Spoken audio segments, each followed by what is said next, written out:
अब देखिए, एक बहुत मोस्ट इंपॉर्टेंट टॉपिक है जो बेसिकली बहुत इंपॉर्टेंट तो हम नहीं कह सकते, लेकिन कभी कभी आपने कहावत सुनी होगी, बहुत इजी सी कहावत है कि जब ऊंट खो जाता है तो हम उसको मटकी में भी ढूंढते हैं। ठीक है, अब सेम यहाँ पे भी यही बात है कि जैसे ऊंट खो जाए तो मटकी में ढूंढते हैं। देखिए मटकी में ही ढूंढ रहे हैं कि कभी कभी बहुत हम टफ टफ क्वेश्चन पढ़ के गए और पूछा गया क्या बहुत बेसिक, और पता चला बेसिक चीज आती ही नहीं, है ना। कि किसी चीज को ढूंढ रहे हैं, चारों तरफ पूरी दुनिया में ढूंढ रहे हैं और पता चला घर के ही पास में रखा हुआ है। ये सबसे इजी सा टॉपिक है, difference between DNA and RNA. 9th के भी बच्चे से भी आप पूछो तो अभी इनका डिफरेंस तो जानता है, एक लाइन तो जानता ही है कि full form of DNA and full form of RNA. Full form of DNA deoxyribonucleic acid and full form of RNA is ribonucleic acid. बहुत कॉमन सी लाइन है। दूसरा, ये जो डीएनए है सभी मैक्सिमम अगर हम देखें तो सभी लिविंग बीइंग के जितने भी लिविंग ऑर्गेनिज्म होते हैं उनका जेनेटिक मटेरियल डीएनए है, जबकि आरएनए में ऐसी पॉसिबिलिटी नहीं होती।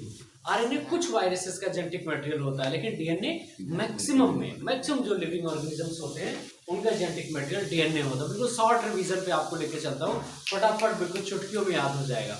दूसरा, जब डीएनए के स्ट्रक्चर को हम आइडेंटिफाई करते हैं तो पता चलता है DNA is made up of double helical model या फिर डबल स्टैंडर्ड मॉडल होता है। कुछ वायरसेस के केसेस को अगर छोड़ दें तो सभी डीएनए डबल हेलिकल या डबल स्टैंडर्ड होते हैं, जबकि आरएनए में ऐसा नहीं होता। जेनेटिकली जो आरएनए है वो सिंगल स्टैंडर्ड पाया जाता है। सेकंड, थर्ड, फोर्थ स्टेप में देखिए कि मैंने अभी आपको बताया था कि मैक्सिमम लिविंग ऑर्गेनिज्म में डीएनए जेनेटिक मटेरियल है, जबकि आरएनए कुछ वायरसेस में जेनेटिक मटेरियल है। इसके अलावा अगर हम इनकी केमिस्ट्री देखें तो जो डीएनए है, डीएनए का जो शुगर है वो राइबोस डीऑक्सीराइबोस शुगर पाई जाती है। कौन सी शुगर?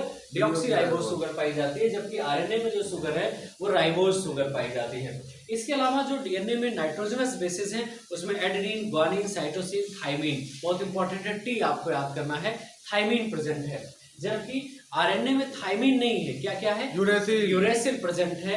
मतलब adenine, guanine, cytosine and uracil, thymine की जगह पे यूरेसिल पाई जाती है। नेक्स्ट लेते हैं डीएनए। डीएनए लेस एक्टिव है। लेस एक्टिव का सेंस यहाँ पे है कि बहुत सारी जो मेटाबॉलिक, जो सेलुलर मेटाबॉलिक रिएक्शंस होती है उसमें डीएनए का कोई रोल नहीं होता, सिर्फ एज ए जेनेटिक मटेरियल काम करता है। जबकि उसी जगह पे आरएनए एक एक्टिव पार्टिसिपेशन करता है, क्योंकि याद होगा आपको कि टाइप्स ऑफ आरएनए जब हम लोग पढ़ते हैं, याद करो, डीएनए रेप्लिकेशन में पढ़ते हैं, है ना, डीएनए ट्रांसक्रिप्शन में भी हम पढ़ते हैं, तो वहाँ बहुत सारा रोल है इनका।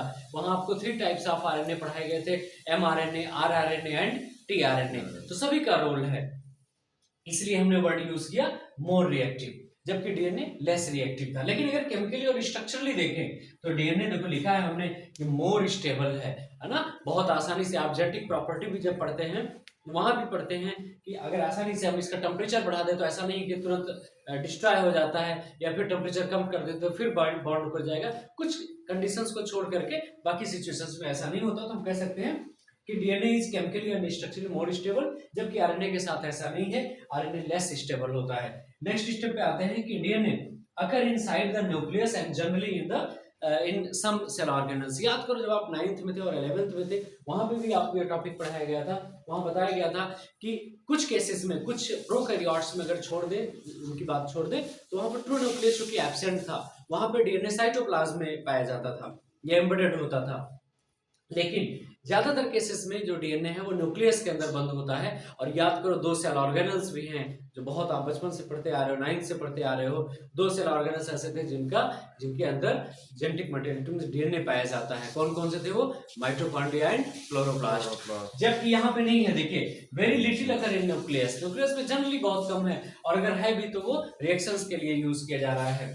Generally found in the cytoplasm, nucleus में नहीं है आरएनए, जबकि यहाँ पे हमने क्या देखा? डीएनए जनरली न्यूक्लियस में। बहुत इजी सा टॉपिक था, बिल्कुल शॉर्ट में आपने फटाफट मुझे लगता है 3 मिनट के अंदर, 4 मिनट के अंदर आपने इसको सॉल्व कर लिया।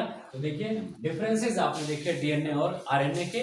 तो आपको क्या करना है? लाइक करना है, सब्सक्राइब करना है और शेयर करना है, साथ में कमेंट भी करना है।